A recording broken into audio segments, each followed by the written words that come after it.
everybody. Welcome to another Harley Carnes podcast, Harley on the Headlines. I want to thank you for joining in. We've got some interesting stuff today, really. I'm going to do the cast, and I hope that you will do your part, so to speak.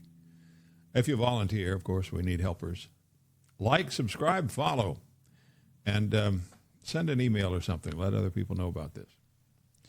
No one is going to be paying more attention to what President Trump says and does in the next 2 weeks than Iran's Ayatollahs.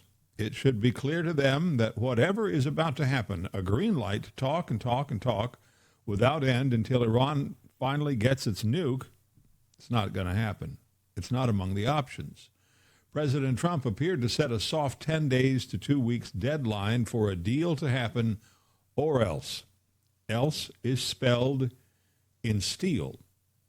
A carrier fleet, dozens of other ships, bombers and fighters, and bombs that can put Iran pretty much out of military business. Iran has lived for decades, ever since radical Islamists threw out the Shah's Western-style government with a tyrannical Sharia law regime run by radical religious men who force women undercover and plan to annihilate Israel out of hatred, pure and simple.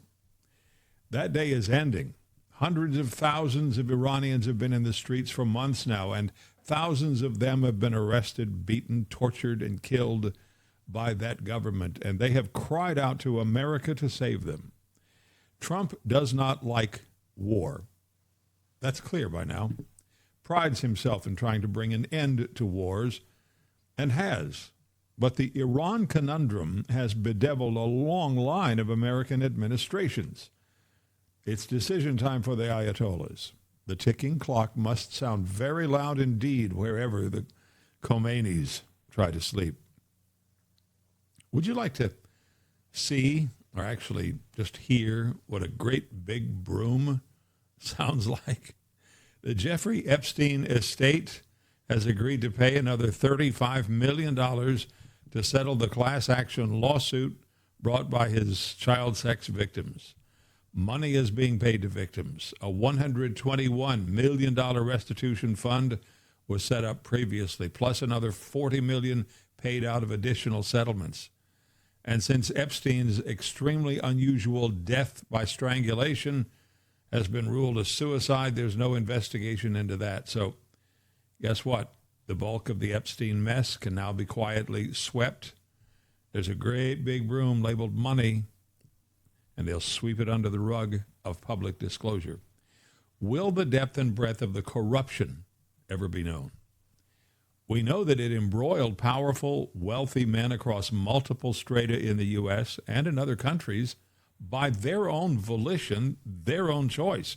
No one dragged any of those men to Lolita Island and other places. No one forced any of those men to ask Epstein to hide their money from the tax man. No one forced any one of them to participate in some evil, grievous, and twisted cruelty to little children. True that some, possibly many of the men in the greater Epstein orbit didn't know how deep the depravity went in Epstein's mind and in some of those rooms. Do you think that once the sexual victims of Epstein's world have been compensated, that the rug will be raised and the dust beaten out of it for all to see?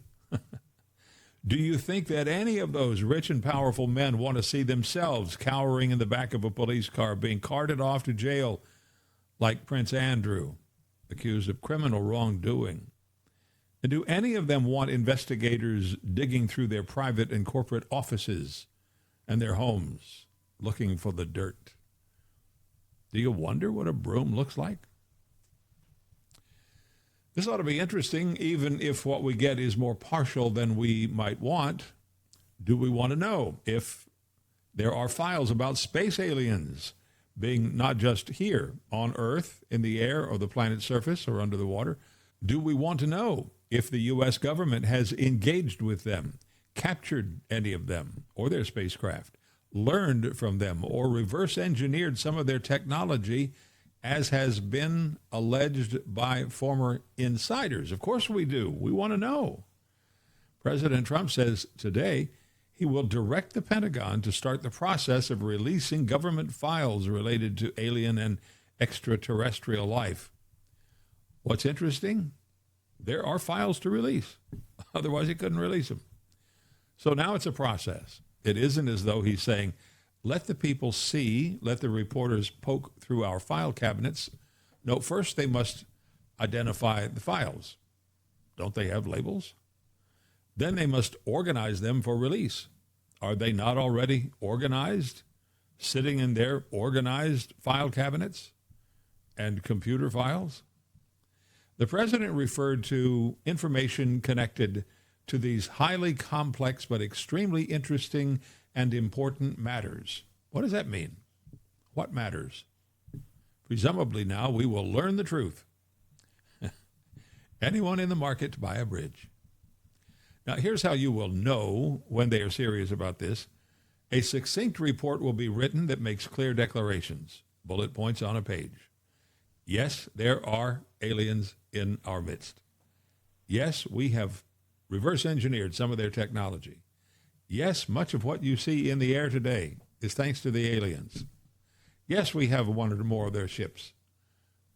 They could say that, if it's true, and then the files would be available for study. It's fun to tackle a massive file dump. You want a primer on that? Check out the Epstein files.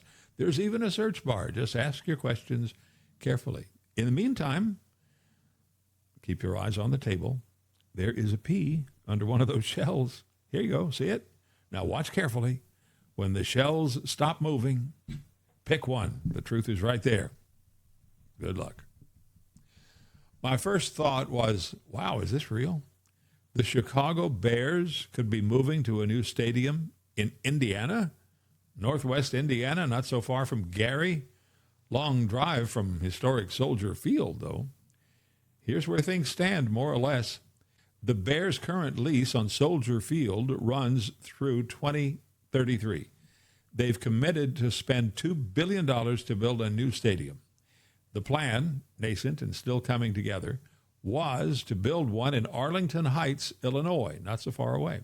Such a project requires support and action by the state legislature and the governor's office, but that's been like watching molasses run in February. So the Bears also started talking to Indiana, directly to the south, also not so far away. Those talks have quickly borne some fruit. Indiana's legislature is happy to put together a deal to get the Bears a multi-billion-dollar new stadium. Economy driver, 46-2. It sailed through the Indiana Senate. The vote in the State House Ways and Means Committee was yes, unanimously. Now, all of a sudden, the governor in Illinois, who's being left behind, is saying, hey, what about us? I thought we were making a deal. Shut up, Pritzker. The Bears are saying, no, you were dragging your feet. Indiana is eager, and the facility we envision will be world-class. Now, it is years down the road, not so many, whatever happens. Like I said, the Bears don't have to be out of old, uncovered, frigid, open to the hawk Soldier Field for another 7 years. But when it comes to building a stadium, 7 years is not so long. A documentary is drawing huge crowds already and making some serious box office in cities around the world. Epic, Elvis Presley in Concert, is more than another big screen show of Elvis on stage. We've seen all there is to see, right? Well, as it turns out, not even close. Producer Baz Luhrmann literally discovered dozens of never-before-seen film footage of Elvis on stage, with friends and family, and completely open and vulnerable as never before seen. This is the Elvis not controlled every minute by Tom Parker. The films Luhrmann and his team found are, well, they range from 16 millimeter movie level to 8 millimeter home movies, which with today's technology can and have been restored to better than new. There is widescreen and full frame footage. He has hours of Elvis talking, telling his own story. We've never seen that. Tom Parker wouldn't allow that, you know? So is it worth seeing? Well, that's the word. It's worth checking out. In case you were wondering about this, The rock group Journey is planning one final tour. A lot of people were hoping Steve Perry, who possessed one of the greatest singing voices ever, might rejoin the band for the tour. Well, no, not going to happen. Perry made a statement, said he's grateful that fans wanted to see it, but he wants to put the rumors to rest. He says he's focused on making music that reflects where he is now. Look, it is fair to note and easy to understand why. The fact is, he doesn't even try to hit some of the soaring notes that were once his trademark. It's a wonder his vocal cords still work after the beating they took during his peak years. Society of Rock claims there were 6 vocal sections of that voice that experts say only Steve Perry's unique voice could sing.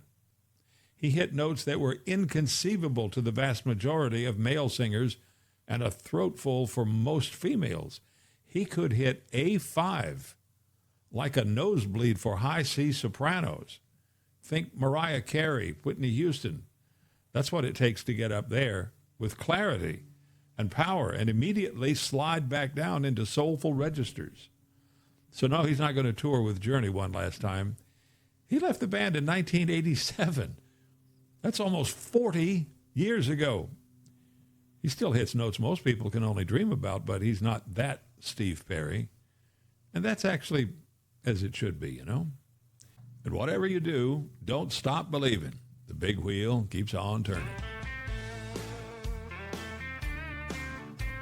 Thank you for joining us for today's Harley on the Headlines. I sure do appreciate it. Thanks for helping spread the good word that we are doing this together. I hope you'll like, follow, subscribe, urge some other people to do the same thing. I am Harley Carnes, and we'll talk again soon. In the meantime, do me and yourself a favor, please. Be happy today. Make some good choices, good decisions in your life, and fly safe. It's the only way to get there.